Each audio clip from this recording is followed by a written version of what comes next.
401k advisors want to build a scalable practice, but aren't always sure what to do next. Welcome to Outcomes, the podcast designed to help advisors think, make decisions, and cast a vision to create a business for the future. Here's your host, Ross Marino, financial planner, author, speaker, and CEO of Advisor2X. Welcome to Outcomes, the podcast. Today we are joined by Dennis Mosely-Williams. Dennis, good morning. Good morning. How are you? I am fantastic. I have had the pleasure of hearing you speak multiple times. I've been to your website. I watched your blogcasts. Nice. Right before we started here, I wanted to go over how should I introduce you because I know so much about you, but I think you're going to do a way better job than I would. So could you tell our people exactly what you do? Sure, I will. Well, first, I want everybody at home to know that I'm fantastic. Whatever it is I do, I assure you I'm really good at it. I'm the founder of DMW Strategic Consulting. We are a business consulting firm. We help businesses make more money, okay? And we focus basically on three things. We look at people's strategy, at their execution, and then, of course, innovate. We help them innovate around customer experience and design. That's what we do. You have described yourself as being the most optimistic optimist. Mm-hmm. I love that explanation. In this day and age, I think that's getting harder to do. So I've got to know right off the bat, how do you do that? Oh, okay. Well, like you started, right? In this day and age, I will admit, oh yeah, sometimes it's really tough. Right now, like at the moment that we are recording this, I've actually been for about 1 week in a no news zone. So part of it right now is in terms of how I manage external forces, it's stay with people that bring something to the table, get rid of people that bring you down, stay with people that are thinking and going somewhere. That's my external stuff. As far as it relates to work, believe in your work, know what it does, know what change it helps create, and don't beat yourself up trying to sell it to people that don't want it. Know who your work is for, know who your work isn't for, and be completely okay with that. So I take sort of a counterintuitive approach to all this, and I always have. Every business in the world is trying, I shouldn't say every, that's a generalization. Most businesses are obsessed with growth. It's like growth or die. Bigger, bigger, bigger, bigger, bigger. It's actually profit or die. It's not growth or die, grow or die, it's profit. So for my entire career, I have actually tried to stay as small as possible. I do a very specific kind of work. I do it for a very specific kind of person. I mean this nicely. They're usually weirdos, meaning they're thinking about things out on the periphery. They're pursuing different angles and they're looking for somebody like me. When they find what I'm about, they get very, very excited. They work with me. We work together, stay together forever. And they tend, birds of a feather. They know the other people who are passionate about, let's say, customer experience and how it differs from customer service. So much of my work is done in the financial services industry. When I say, it's the weirdos who pay attention to me, I mean it with all due respect. The people that are trying to do a really good, sound technical job, financial planning and excellent reporting, et cetera, they know who I am. They just don't get excited by me. It's the people who themselves are already thinking about what role they can play in their clients' lives and how the role they play as a financial advisor goes so much further than just ensuring people have enough money to pay their bills when they're retired. So I remain with my optimistic standpoint by sticking with people in my tribe that see the world the same way I do. Understanding your niche is so important. I've heard many coaches talk about that and consultants, and I get it. And I often joke that 20 or let's say 30 years ago, my niche was anybody that generated revenue. Yeah. And I understood the need for that. And as we go on, we have to make that decision as our businesses grow of who is our target market and who is our best client. And I understand your statement of kind of the weird people, because to me, that's the people that are not just looking at what's going on today. They're thinking about where is this thing going? Yeah. And the market's transforming. It's always growing. It's always evolving. The way it is not the way it was. You describe it as the serious shift movement. Can you explain what the serious shift movement is? Yeah. Well, the serious shift is what I call my work. Okay. So what it refers to in general is meaningful, lasting change in your life and business. But just go back to what I said a moment ago about most people are addicted to big. So I want to give you the origin of the term. That's a serious shift. Like, where was the first time I ever said it, under what circumstances? So this is kind of fun. It's right in my book. I'm on a chairlift. All great things in my life have happened on chairlifts, by the way. I'm on a chairlift with my very best friend in the world. And we are learning to master bump skiing, mogul skiing, les bosses in French, and through the trees. Okay, les sous-bois, we say in French. You guys call them glade runs in the States. And my friend says to me, as we're riding up the mountain, he goes, "It's hard," he says, "not to see the trees." Like, as you're skiing through them, it's hard not to pay attention to them.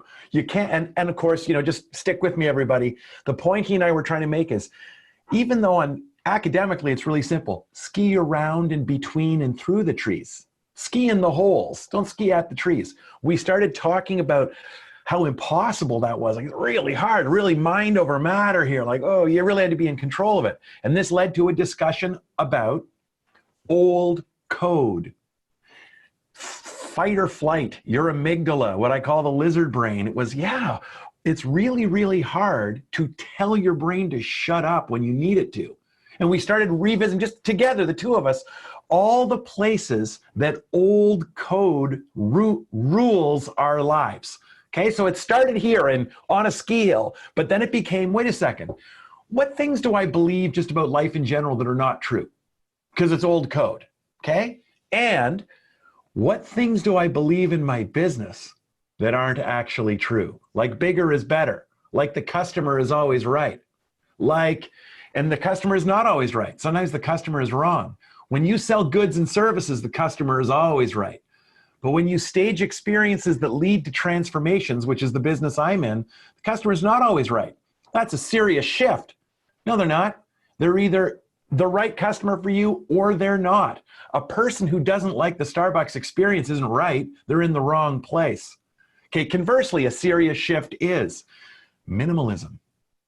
Maybe more isn't better. Maybe only better is better. And then taking a look at, generally speaking, we build these businesses and they become monuments. And then we're a slave to this monster that we've created, or this monument to ourselves we've built. A serious shift is to start small, stay small, focus on profitability. How about this is a serious shift? You can't sell anything to anybody anymore. So don't even bother. Don't try selling. Don't try marketing. No, serious shift. Instead of telling me I need more clients, what you're really telling me is I need to matter more to the clients I have. That's a serious shift. So this idea of the serious shift was born on the ski hill with a funny little comment from my buddy, a superior to this day, skier than I am, who said, "Man, it's hard not to see those trees." Yeah, isn't that interesting? When all we need to do is ski around them, and yet our brain is going, the tree, the tree, the tree, the tree. That was the discovery of this idea. It led into all kinds of other parts of our life and things we think and believe without actually ever seeing if it's true. And then it's, as I say, it started to bleed into, wait a second, what about at home? What about in my bed? What about all these other things I believe that aren't true? And what about the idea of taking a serious shift and building a business that caters not to the masses, but to a very small minority of people, the people on the periphery, the people that are the outliers, the people that care, that are paying attention? And what if I grew a business where instead of growing, I tried to stay literally invisible? And I've said since the start, I want to be the person you think you know. Wait a second, is this the guy from Canada? Tall guy, kind of funny? I know who you're talking about. So that's the serious shift. The serious shift is making more of an impact, being more authentic, more generous, and building a business around your life and not the other way around. Providing financial planning services or 401k consulting services. Mm-hmm. These are finite topics that have numbers, or they have words, they have regulations. There isn't a lot of gray area for much of what we do. And I think that makes it easier for us as advisors. But as you talk about a serious shift and you bring in the word experience, well, I can't necessarily identify what the best experience or a better experience is for my client. And maybe some advisors are going to resist that because that could be a little challenging. It's not an X's and O's type of question where the answer might be straightforward. So how do you help me approach the experience for my client when it may not be really defined, but I realize it's important? What do I do there, Dennis? Okay, that's awesome. That's a wicked question. And I'm thinking about a client of mine and a friend of mine in Winnipeg, Manitoba. He's one of my favorite guys to talk about, okay? In fact, there's a funny little story. He saw me speak, and then he reached out, and we sort of became, email friends or what have you. And then he heard I was going to be in Winnipeg, and he said, would you come and I'd love to pick you up, have a coffee, bring you to my office. And I remember joking with my wife and saying, I think his name's Kevin McFadden. I said, I think he might be a fan, like a legit one. Like, I think I might have a fan. I've never had one before. Well, let me tell you about his business, McFadden Benefits. So I suppose, let me start here. The question you have to ask about your work, because this is the question your clients ask. When your clients are trying to figure out the value you bring to your life, they don't look at features and benefits. They don't look at expectations. What they look at, the question they ask themselves is this: who is this person? Who is this company? Who's this brand? What have you? Who are they helping me become? Because I use their services, use their products, etc., they are helping me become what? So think about Apple, for instance, as I hold up my iPhone here. Apple doesn't sell, computers and personal digital devices. What they do is think different. What they do is they change the way you think. Okay, Starbucks doesn't sell coffee, and everybody who's listening to your podcast right now and they have one in the cup holder of the car or on their desk or whatever it is, no, that's just the memorabilia of the experience, that coffee you're drinking. Don't kid yourself. People go to Starbucks for connection, consistency, and identity, okay?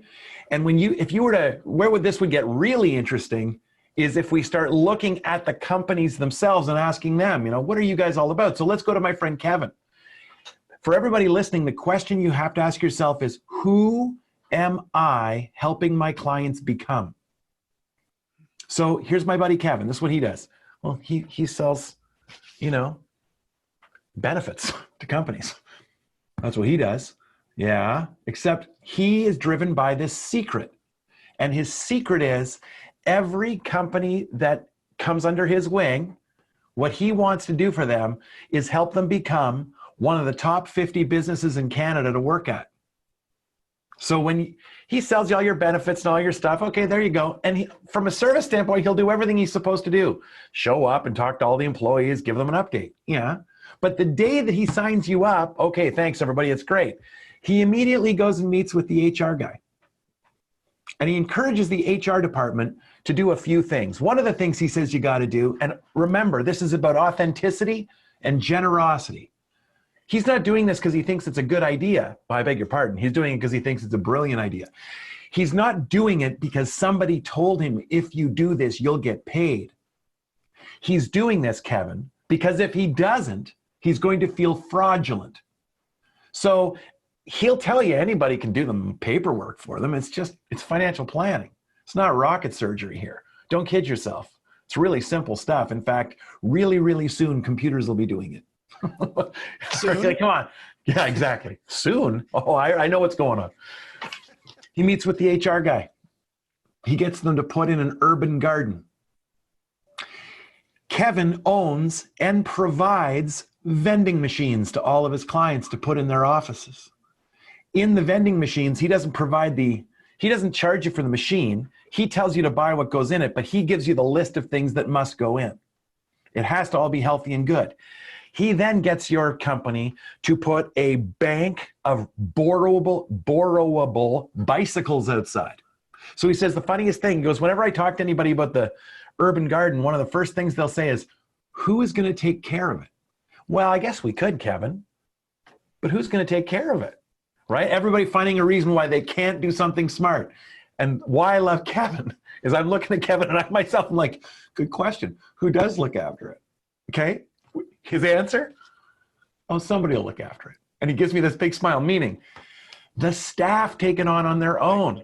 And he goes, Dennis, can you imagine what happens when there's a little cubicle farm of people and somebody goes walking through the cubicles holding a tomato in their hand and they say, tomatoes are ripe?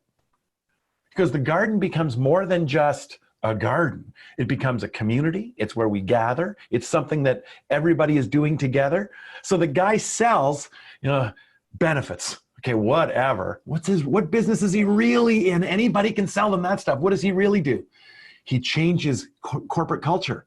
He turns places, he helps businesses create culture, turn it into a better place to work, more camaraderie, et cetera, healthier, happier, more productive. Take a bicycle, put in a garden. Here's my vending machines. I mean, the guy zeroes in on sacrifice and immediately eliminates it for the client. How on earth, of a city of roughly 1 million people, does anybody compete with him? I spoke once at an event for him. In fact, I want to reach right off camera. Can I do this? Forgive me, everybody. Please. Probably I shouldn't, but here it is. Watch this. I spoke once. Kevin's invited me a couple other times, but I'm never able to make it because I'm busy. This year, I hopefully will be able to do it. Kevin went to a conference in Toronto and saw, I don't know if the gentleman's name was Nando or Rio Nando. He was one of the fellas from that documentary Alive about the team that crashed in the Andes and had to survive. He saw that guy speak, flew him out to Winnipeg for the McFadden Wellness Expo, where I spoke. I'm talking drummers, a musician, the vendors instead of financial firms, which are wonderful, instead of mutual fund companies, insurance companies, it was juice companies, like exercise places, you name it. No. He owns this idea. So after he had Nando come, here you go, Kevin, he teams up with a local coffee shop, and his brew for that year is Rio Nando, named after the guest speaker. McFadden Benefits in Winnipeg. The guy doesn't miss a beat. So if you're listening, you're like, how do I do these things? The question to ask yourself is, what's the secret that you will use your business to teach? So you become my advisor, whomever is listening here. Okay, great. You've been working with me now for X amount of time. We're in your office. I trust you. You trust me. We get along really, really well. The $1 million question, what is it I say to you? Finish this sentence. Ross, if it wasn't for you, I wouldn't even think about what?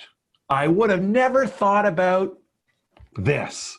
I never would have seen the world this way had I not met you.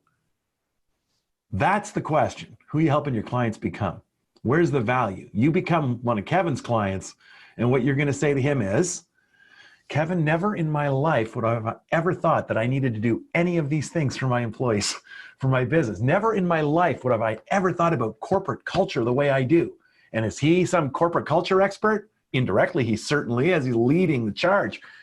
No, he's a financial advisor.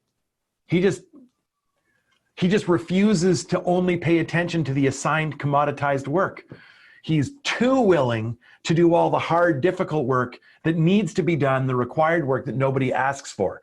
He's seen it and he's done it. So for everybody listening, there's your question. What's the secret that you would, as they say, what's that hill you die on? What's the truth that you just know is right, and you use your business to teach? Mine, go back to the serious shift. What's mine? Mine is this. Most people who own businesses don't. They own jobs. And they work for a crazy person, themselves, who has no idea what the hell they're doing. And as a consequence, if you look at them on paper, all of us say, geez, I don't know why Ross is so unhappy. If I had any of this, I'd be thrilled. It's like, because Ross has no order and liberation in his business. Hope's part of his business equation. He doesn't know what the hell he's doing half the time. He's just being busy. And how long until a person who's just busy all the time starts to become busy all the time, and then just a little bit resentful, and then a little bit more resentful, and then they're equal parts busy all the time and resentful? That's not sustainable. That's not going to go anywhere. And this whole idea, as I've said many times, of work-life balance I I reject it. I don't like the term. Work-life balance implies a struggle. It's balance, it's forces, trading one, pushing it off the other. It's work-life integration, my friend. That's all it is. Happy Dennis at home, happy Dennis at work, and vice versa. And how do you stay happy? Doing work that you believe in, doing work that matters, and changing people, turning them into something else. I don't want to just sell people prospecting lists. I wouldn't love my job if I was just a sales trainer. I wouldn't be doing it. In fact, I was a sales trainer. I left that job to do this job. So there you go. I'm thinking about balance, and I just had a guest, Lisa Petronio, who used two of your words, and there are two of your principles. And I think it's one of the benefits of really being a thinker and moving through what really matters and finding your why. And she said, instead of using balance, she likes the word harmony. Like there you go. Life work harmony, right? I thought great word there. But then she brought up a Harvard Business Review study that said some people are integrators and some are segmenters. Integrators are, you can work a little, you can play a little, you may make notes Saturday afternoon for work on your phone, but then you go right back to play, and that's okay. Whereas other people, they have to be completely checked out. And you can be one or the other, and you eventually realize, I'm an integrator, I'm a segmenter. You don't want that battle, and I think that's a great way to explain that. But the challenge that many people have is to try to figure out how important is personal development with professional development. And I know you've spoken about this in the past, and to just work, I think it's never going to be enough. And we've seen that. So how do you help people understand that personal development is integrated with professional development? You have to work both sides, so to speak, or maybe it isn't even really both sides. That's just part of life. How do you help people understand that? Well, that's also a good question. It's like you've done this before. Well, this, because it segues nice. What I wrote down from the comment you just made about your last guest, you're an integrator, or was it what was the other one? Segmenter. Okay, is this. Know thyself. Right. Because if you're an integrator, be that. Okay? The greatest privilege of your whole entire life is being exactly who you are. So let's get into this idea then of personal and professional development. Your personal income is never going to exceed your personal development. It just won't, okay? My dad used to say, rest in peace, he used to say, you never step in the same river twice, right? You put your first foot in, by the time you lift your second foot and put it in, the entire river has moved. It's a different river. Well, that's life. You're always changing. And it is it is entirely too much ego. Remain like Buddha said, beginner's mind, okay? Enter every experience like a beginner with the enthusiasm of a beginner, that you want to learn and master it, okay? So what I would say is professional development is easy. We do it all the time in the financial service industry. There's conferences, it's continuing education, etc. And it's all great. Whatever. The most interesting part, that's just the job. Who are you? How do you feel? How have you changed? Where are you going? What's your purpose? Nobody should ever think they have that figured out. And I don't think many of us do. I mean, we've all just had too many experiences. So what I would say is, it is critical. Gosh, I can never get this quote right. But for everybody listening, it's coming from the Big Lebowski. So, I mean, come on. It's going to be good. I got to check in my condition to see what condition my condition is in. This is the song they play. I think Bob Dylan. What condition my condition is in. That's why personal development is really important. It's important that you don't lose yourself to your role. Who are you? How are you feeling? Who do you want to be when you grow up? What are you learning? What are you changing? Who are you becoming? Stay with it. It goes hand in hand with professional development. Critically important. Would you have a story from your past that really helped develop who you are and has really stuck with you till today? Well, I do. And it's really interesting. And maybe this is my answer today because this place has been on my mind the last couple of days. It's interesting to think about that, isn't it? Like, geez, had you asked me this a week ago, would I have given you this specific answer? I'm going to go personal and professional, okay? Personal, it was kids camp. Like so many of us that went to camp. Okay, it was a fluky chance I had to go work at a camp as a teenager. And then I stayed there for many, many years. Okay. And it was a really hardcore canoe tripping camp. So we did really long and traditional canoe tripping, wood canvas boats, tump lines, Wanigans, double packs, the whole 9 yards. I remember a buddy of mine said to me, like, what's the longest portage you ever did? I was like, 5 kilometers one way. He goes, wow. It's like, yeah, then I had to walk back and get another load and carry it to the top of Sunny Water Mountain, like up I went, you know? So on a personal level, there's no question. I learned a lot about myself then. To this day, I'm pushing 50 years old. And when I'm dealing with something that's challenging, could be paperwork, it could be parenting, it could be anything, I'll sort of tell myself, yeah, well, it's not the Sunny Water Portage, meaning like whatever. If I survive that, I can survive anything. But I learned a ton then about interdependence, working together, about people's strengths and weaknesses, dealing with adversity. So as a final plug for summer camp, I don't know if it builds character, but it sure as hell, reveals it. Okay, so that was a huge, lucky break in my life. Professionally, it would be 2015. I went and became a certified experience economy expert with Joe Pine and Jim Gilmore. That is the hardest thing I've ever done. It was a huge investment, and it changed the entire way I view my work and the role that I play in people's lives. So those would be two. Summer camp was amazing, of course, and then in my personal life, and then in professionally, 2015, becoming a certified experience economy expert with Joe Pine and Jim Gilmore. That was huge. That was serious, steep learning. I joke with people and say, well, like, we'd go to school 8 hours a day, and then when it's like, okay, guys, it's lunch. We go to lunch, and Joe and Jim would make the restaurant and lunch part of the lesson. And then, not to give away too much, everybody should do this program. At night, when school was over and the students were hanging out, at the hotel, maybe having a couple of drinks or whatever, all we did then was talk about what we did in school. So literally, when I got home at the end of that week, it's like, I haven't worked this hard since I was a student. Like, oh my good God, they were 10, 12-hour days every day. So those would be the two, my man. So certified economy experience. Certified experience economy expert. That's correct. There's certified experience economy expert. Yes, there are about 300 of us maybe in the world. There's probably more than 300 these days, I suppose, but it wouldn't be a lot more. And I'm number 203. There you go. So here's what I'd like to know. During that program, how about you share one of your aha moments where you realized it was worth it for me to go through this program? I get it. Ooh, wow. So, okay, cool. So you saw me speak before, and you have probably seen me share from the experience economy, the progression of economic value. So for everybody listening or perhaps watching, this is a really simple, actually, no, I take that back. It's not simple, but when you saw me present it, you probably saw me cover the whole damn thing in 5 minutes.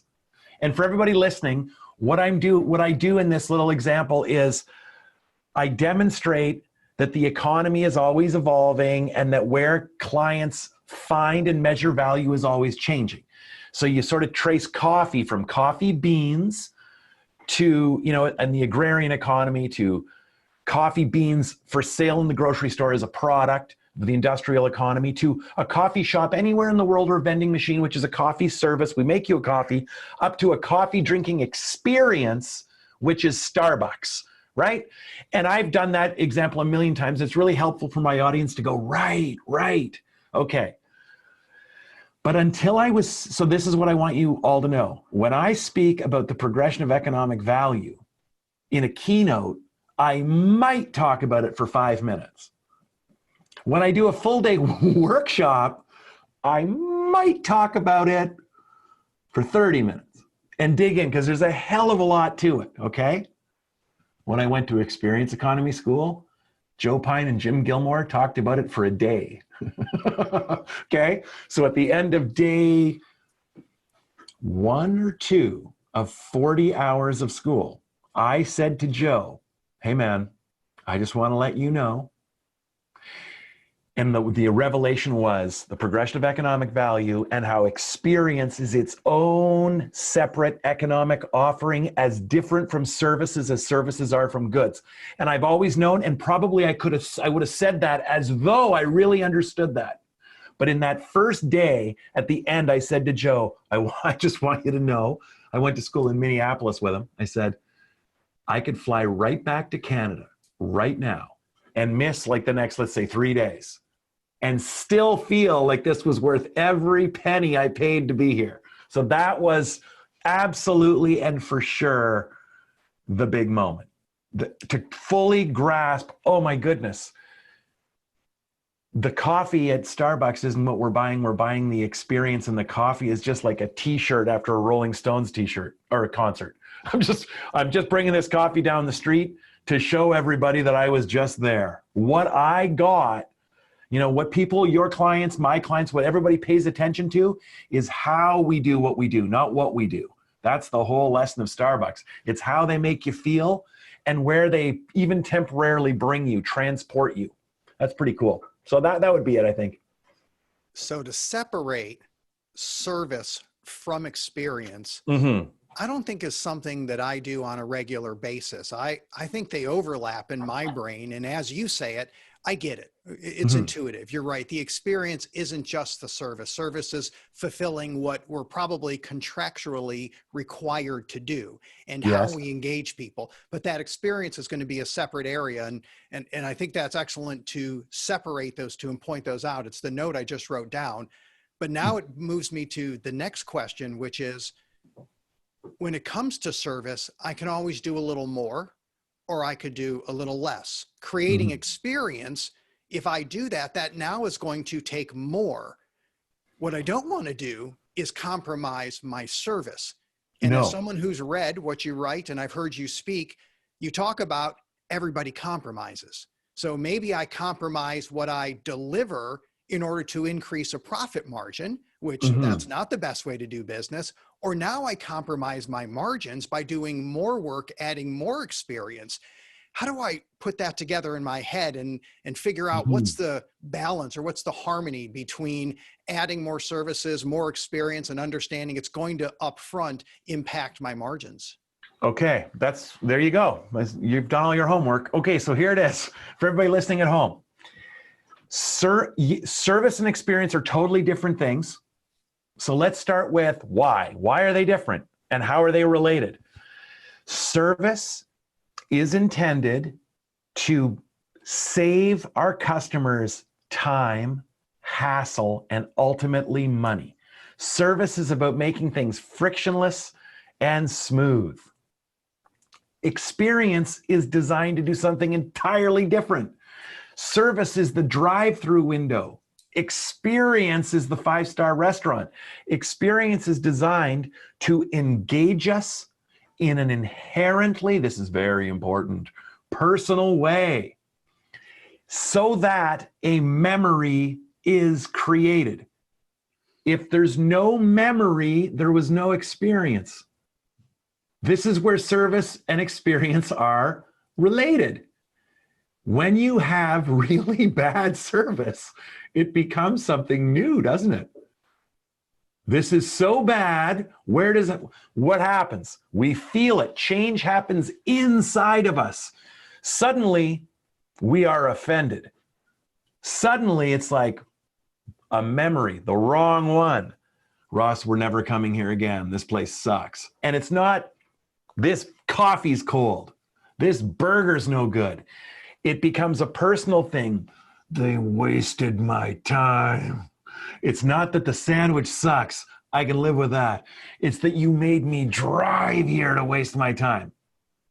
I have, in my career, flown a bazillion times. I think 2,000 times. I stopped counting a million years ago. I've checked into a bazillion hotels. That's a bazillion Canadian. Okay, I got the joke. In all of the, it's like a half a gazillion US. It's about 30% less US gazillions. Right. How many times have I checked into a hotel where it was a memorable experience? I got 3 hotel stories. That's it. Really? Yeah. They all stick out too. And everything else was what? It was just really awesome service. So the answer to your question is, people love drama, mystery, and surprises. We love that. We love it. It's fun. Okay. You know who doesn't like it? Business. Business likes it predictable, easy, etc. That's how they want it done. So the problem that too many businesses make is we make a shift from the million little magical things that happen when something is put together by hand. If we could all afford it, all of us would drive handmade cars. If you're lucky enough, you wear custom-made suits tailored just for your body, right? If we could all afford it, we all would. And we would put up, let's go back to the handmade car, with the little teeny tiny rattle. Because we know, and I don't know why in my mind I've decided to just make my handmade car makers Italians, but it just seems right, okay? Because we know that's Giuseppe that did that back there, and the guy's been in that factory for 58 years, and he pounded that thing with his own hammer in his hands, and he put his love into it. We will accept the rattle. What business has done is they've pressed everything, taken all the personality out of it. We press everything out of a line. Cars are amazing. They never break down. You can put 1 billion miles on them, but it doesn't move you. So when you're looking at everyone listening, at how you interact with your clients, take a deep breath and ask yourself, what the hell's a rush? What am I doing here? Why am I trying to make this easier? Why am I trying to make this quicker? Why am I, the goal for everybody listening is to start a conversation with your client, is to literally, and I don't know how many people are going to watch this versus listen to it, but as I demonstrate by sitting back, in my office chair here, like Ross sits back. Wow, I never thought of that before. There's 50 million, approximately, I don't know, there's way more financial advisors than you need to have that you can go and find that would be willing to do the technical work. And they could do it really, really well. Right. But there's only a handful of advisors that would be willing to do the work required that would make you sit back and say, oh my goodness, I've never thought about that. Like, you want to talk about transformation. Anybody can make somebody wealthy. If they'll save money regularly and put it in for long enough, it's inevitable. But very few people are willing to do the work to make their client prosperous. That's what my friend Kevin does. Oh yeah, I'll do all that paperwork. Oh yeah, you need benefits for everybody? Done. Okay, great. Now do you want to make them healthy? Do you want to make them like coming to work? Do you want to make them talk about how much they like work to their friends? Do you want to increase the esprit de corps around this place and start hearing from your HR people that we get these unsolicited emails to our company inbox telling us about the great service they get? Yeah, that doesn't you don't get that done by managing it. I want everybody to be nicer to the clients. Clowns, that doesn't happen. You just start being nicer to the people you care about, and it's reciprocity. It takes over. That's how it works. I'm sure there are workshops you have. We're going to follow up after this and make sure there's information in the show notes for people to connect, because as I listen to service versus experience, I'm thinking we need a workshop. This is not a Q&A. We've got to walk through this. So that's a great session for a conference. I'm going to put some notes into the show notes and make sure people have a way to connect with you. Thanks, brother. That's really fantastic. So I'm going to finish with this, Dennis. You're right. I did my homework. I went through your website. I watched your blogcasts. They're excellent. I instantly started binging going into that. So loved your website and started taking down notes and just kind of chuckled as I was taking notes thinking, well, there's the interview. This is great stuff. I know what grabbed me, and I thought those are aha moments. I've got to throw some of these questions out to you, and of course they develop as we go in. But I think your website works out great with that. Is there anything that I didn't ask you that you think I should ask you, and we can close with that? Geez. Well, how about this? Why don't I tell everybody the very first thing they can do to get started on this? How about that? Go for it. So there's 3 rules to staging better customer experience. The first we've already covered, which is to understand that service and experience isn't the same thing. And just so you guys know, if you're listening out there, oh yeah, I got that. Probably not, because I've literally made a 20-year career out of making this point over and over again, and often to the same room of people over and over again. Service is about making it fast and easy. It always leads to commoditization. Experience is about creating a desire within your client to linger. Okay, they want to stay. It involves education and entertainment and escapism and aesthetic. It is completely engaging, as I said earlier, in an inherently personal way. Okay, that's the first rule. The second rule is what I'm going to leave you with, which is this idea that we use time differently. So again, with service, we're always thinking about how can we make it quick, you know? Experience is about making them linger. So look at it this way, everybody. There's 5 stages, and I'm going to list them a couple of times. There's enticing, entering, engaging. That's when it's actually on, when the meeting is happening, when the meal is being had, when the sporting event is on. It's on, the game's on. Exiting and extending. I'll do them again. Enticing. Think about a client event you have coming up, a meeting with a client, okay? What are you doing? Think about the 5 stages: enticing, entering, engaging, exiting, extending. What you do for yourself is sketch out all of the activities that your clients or potential clients are doing in each one of those stages. In Experience Economy School and in my workshops, we call this ing the thing. ING, like, so what are they? So they're going to come and meet Ross. They've heard good things about you. The meeting is a week out. They're on the enticing stage right now. This is where we want to get them excited, entice them to get excited to come and see you. What are they doing? Wondering about what you're going to talk about, wondering about who you are, hoping everything they heard that was good about you is true. And they're not later going to say to their best friend, what are you talking about? That guy is a Texas Instrument calculator in a Brooks Brothers shirt. Like, what are you saying to me? What are they doing on the enticing stage? Entering stage. Literally physically crossing the threshold from the street into your business.